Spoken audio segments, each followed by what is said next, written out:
तुम्हार चश्मा किसे भाई चश्मा गिर गया गिर गया भाई मेरा चश्मा गिर गया चश्मा गिरा कैसे पीछे जा ये पानी में ए सुंदर বাইরে দেখো একটা চশমা যাইবো সুগম তার চশমা রাইলেছে এই জায়গাতে ওই গুলি ভাইছি ভাই এই গন্ধ গেল ভাই ধরতালো না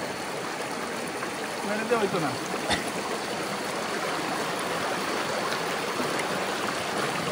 ওয়াও গোল্ডেন শান্তি শান্তি শান্তি ভাই কমলগঞ্জের হামাম একবার আইন শান্তি মনের শান্তি চোখের শান্তি এই শান্তি কোনো জায়গায় পাইতেন না মৌলভীবাজার জেলাটাই সৃষ্টিকর্তা মনে হয় আলাদাভাবে বানাইছে অসম্ভব সুন্দর এটার মানে এর রূপ লাবণ্যের প্রশংসা করার মতো যোগ্যতা সৃষ্টিকর্তা আমার দিছে না কিসে বাবু আমার চশমা